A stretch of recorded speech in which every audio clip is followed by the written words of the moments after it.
So remember in June, Lloyd Austin visited China. And at the time, there is not a whole lot we can read from the media. But apparently, these are the things he asked China to do. He said he asked China to do three things. Stop developing advanced weapons, stop working with Russia, and then cut the PLO, the People's Liberation Army forces, in half. These are the three things China needs to do, in order for the US to stop suppressing China. So when I was reading it, and in lots of people put comments in there, that the netizens, one of them said, why don't we just stop breathing? Yeah. I think that Lloyd Austin needs a cold shower. To be frank, I mean, this is one of the most preposterous things I have ever heard in my life. It doesn't surprise me, by the way. It's exactly the kind of lunacies that the Americans would come up with. All right, I mean, put pressure on the Russians. You could just about understand why they would want to do that. But the others, half the size of the People's Liberation Army, stop developing advanced weapons. I mean, again, do they know recent Chinese history? Do they know anything about the unequal treaties and what the Chinese people feel about those?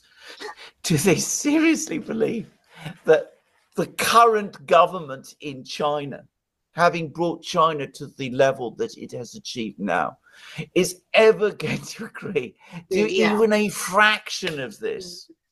I mean, this is, I mean, it's not stupid. I mean, there is no word to describe it. It's somewhere beyond stupid. I mean, if stupidity, if some kind of stupidity beyond mere stupidity exists, well, that is it. I think it goes back a little bit, like, because Mearsheimer also talked about, okay, China has been increased its capability. Like, he particularly focused on the Blue River Navy, Blue Navy something. I guess the Blue Navy means a strong Navy or something. I don't quite got it, but anyway, and when he was talking about that, that's exactly what I was thinking. Like, do you know why China need a Blue Navy? Do you know the Opium War, right? That's where China learned its lesson, okay, to this day. And the same thing, just like you said with Austin, that before he opened his mouth asking things like that, he really should do some research and learn something, right? And that's why this thing, this is a retired general. You see, in the Chinese media, sometimes I think the Chinese government will leak something to these people, retired people, and something they would talk about it, because I don't read it in the official report about this. But he was the one who talked about that. This is the Austin's requirement for the U.S. to stop suppressing China. And he was saying, how can we possibly, agree to something like that? And of course, all the comments agree with him. But, I guess we just simply have to accept the fact that the United States, people like Lloyd Austin, just simply are not interested in learning about China, learning about China's needs. I guess that's... Or taking China seriously, because of course what is going to happen is when the Chinese are presented with this set of demands by Lloyd Austin, they're going to go away and tell themselves, we've got to do the opposite of what he says, because this is so obviously threatening. I mean, it is. I mean, this bears the hallmarks of an ultimatum about it. It has the quality of a threat to China, and China knows that it must respond to threats. That's the history of the last 200 years. So the Chinese will do the opposite of what he demands. They're going to increase the size of their own armed forces.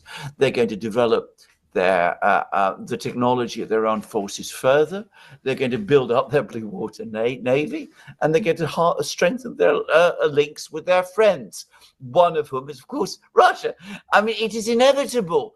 This is so, as I said, it is so stupid. I have to say, I've always got the impression that Lloyd Austin was not, as we say in Britain, the sharpest knife in the drawer. In other words, he's not the cleverest man that you could possibly find. But I've no doubt that he does represent the general feeling of many people in the US. And, you know, China, the world's biggest trader of manufactured goods, the country with the world's by far the biggest merchant fleet. It's got shipping that goes around the world. It is a Pacific power. The Pacific is the world's biggest ocean.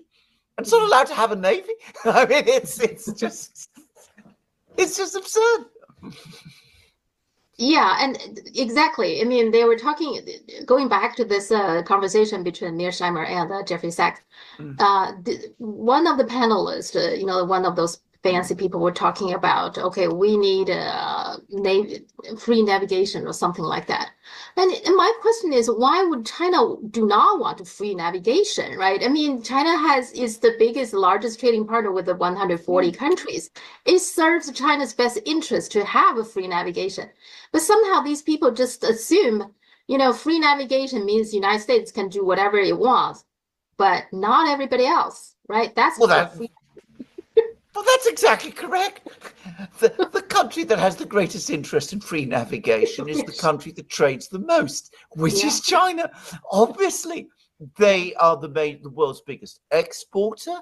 They are one of the biggest importers. They need free navigation. They're not the people who've been threatening to close the Straits of Malacca and, establish positions on the. I can never remember. Was it the first island chain or the second island chain? So obviously not. Of course they need free navigation. The people who really, actually, truly do not believe in free navigation are the Americans. They're the only people who've been talking about naval blockades recently. Just saying. Yeah. Exactly. Yeah. Okay. The Trump assassination, we almost forgot that. I mean, it's pretty incredible. This is the second time now. Now, Trump's own, he says that he believes that Biden and Harris are rhetoric to blame for the assassination attempt. Do you agree? Yes, in a simple word, of course I do. Not just Biden and Harris, everyone else, all of these other Democrats. Notice, by the way, that already there, I mean, one was almost tempted to say, what Trump assassination? I mean, the media, about, half an hour of attention, a few articles about this guy Roth saying, what a nutcase he is, which he probably is, by the way. But the rhetoric about Trump, which is unrelenting, is incendiary and is almost inevitably going to result in attacks of this kind. Let me repeat again. I think I said this before in our previous programs when the first assassination took place. When I used to work in the Royal Courts of Justice in London, one of the most difficult parts of my job was to go into the police cells which exist under the Royal Courts of Justice and find all kinds of individuals, psychopaths, murderers, people of incredible levels of violence, incredibly angry, incredibly dangerous, and try and find lawyers who would represent them, because lawyers didn't want to represent them, which is unsurprising. And I used to meet these people, and what I found is that these individuals, more often than not, what drives them is extreme levels of anger, except often they're not clear what they are angry about. So if you spread stories about someone, if you go on and on and on and on and talk about them and say that he's a tyrant, a threat to democracy, a person who's going to, do the most terrible things, you are giving people like that an excuse and a focus for that anger which they already feel. And that will attract them like a magnet, and only a small percentage will go all the way and will go out and try to assassinate Trump. but you only need one or two, and we've already seen we've got two. But I think it's pretty incredible. That just we're living. I mean, on the one hand, people are telling us, you know, I mean, Kamala Harris said in the debate, okay, violent crimes has gone down, but not at this level. I mean, well, I mean, first of all, apparently that assertion was wrong. I mean, it wasn't even true. But you absolutely. I mean, and of course they know it. If the situation were reversed, if there had been 2 assassination attempts against Kamala Harris, you can imagine what all of these people would be saying. They'd be trotting out all the stories about, you know, Charlottesville, Trump's support for white supremacists, which he didn't actually say, but they'll be regurgitating all of that. January 6th, the culture of violence on the other side, the rhetoric on the other side. Which, to be very clear, is far less than what we get from the Democrat side. But if it was the other side, they would not hesitate. They would definitely say the rhetoric coming from the right explains the attacks on the left. I use right and left in the way that they're used amongst the politicians, because I don't really believe these people are either right or left on either side, or at least not in any sense that I understand.